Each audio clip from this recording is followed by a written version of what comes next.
रचना सुनाने जा रहा हूँ। इसका थोड़ा सा बैकग्राउंड बता देता हूँ कि ये भी 4 तारीख को। रवि वैद जी अभी पिछले सप्ताह 60 वर्ष के हुए हैं। इनकी षष्ठी पूर्ति पर हम सब इन्हें शुभकामनाएं और आशीर्वाद दें। वाह सर, बहुत बहुत बधाई, बहुत पाठा तो पाठा, साठा तो पाठा हो गए हैं अब। सर ने बता दिया इसलिए पता चल गया, नहीं तो अगले 10 साल तक शायद पता नहीं चलता कि हम लोगों को हम अनुमान भी नहीं लगा सकते थे सर, आपने बता दिया तो हमें पता चल गया। मेरी पार्टी ड्यू है हम लोगों की, पहले ही बता दिया। हाँ जी बिल्कुल, थोड़ा गर्मी कम हो जाए जरा फिर करेंगे पार्टी। बढ़िया, बिल्कुल बिल्कुल। हाँ अभी तो ये अभी 4 तारीख को रिजल्ट आ रहा था अभी इलेक्शन का जी। तो बहुत उत्सुकता थी, रात को नींद नहीं आ रही थी तो आधी नींद में ही कुछ एक आमद हुई कविता की और सुबह उठते ही पहले वो लिख डाली। तो वही कविता आपके सामने मैं सुनाने जा रहा हूँ। शीर्षक बाद में पढ़ूंगा कविता का, पहले कविता शुरुआत करता हूँ। कि मैं था फिसड्डी हर काम में पीछे, पर था चतुर चालाक बस पढ़ाई ना रीझे, बस किसी तरह कर लिया बीए पास, ना कोई हुनर रहता सदा उदास, दिन भर सबसे खाकर गालियां हो गया ढीठ, मोटी हो गई चमड़ी हर काम को दिखाता पीठ।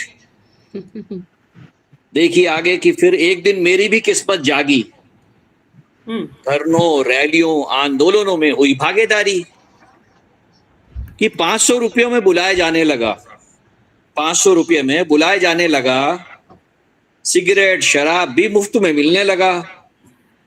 अब जेब खर्च आराम से निकल जाता था और इन सब में मुझे बड़ा मजा आता था।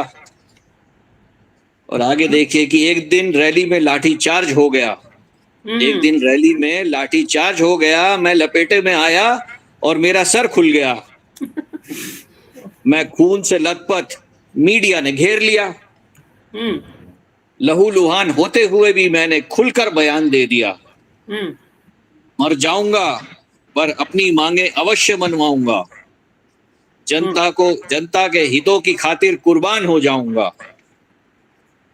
हर बड़े न्यूज चैनल पर मैं ही छाया था, हर बड़े न्यूज चैनल पर मैं ही छाया था, जैसे कोई युवा नेता क्षितिज पर उभर आया था।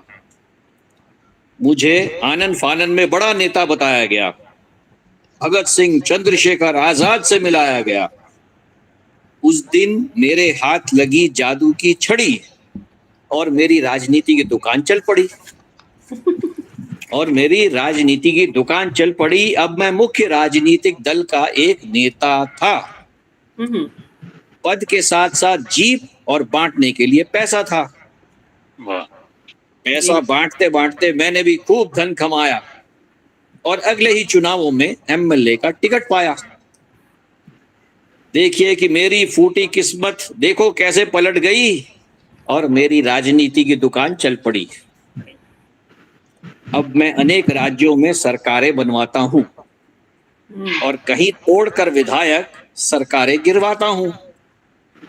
शायद मेरे अंदर कोई जन्मजात नेता छुपा था, शायद मेरे अंदर कोई जन्मजात नेता छुपा था जिसका मुझे ही नहीं किसी को भी पता न था। जो छोटी उम्र में ही मोटी चमड़ी बनाते हैं वही जूते गालियां खाकर जेल भी चले जाते हैं। यदि मैं भी अच्छा पढ़ लिख जाता तो क्या कमाता, बस एक छोटा मोटा अफसर बनकर रह जाता। देखिए आगे कि जो पढ़ लिख नहीं पाए कृपया दिल छोटा ना करें, धीरे धीरे ही सही बस मेरे बताए रास्ते पर चलें। एक दिन आपके हाथ भी लग जाएगी कोई जादू छड़ी, एक दिन आपके हाथ भी लग जाएगी कोई जादुई छड़ी और तुम भी कहोगे मेरी राजनीति की दुकान चल पड़ी, मेरी राजनीति की दुकान चल पड़ी। बस यही थी और कविता, और इसका शीर्षक भी यही है, मेरी राजनीति की दुकान चल पड़ी। बहुत सुंदर, क्या बात है सर।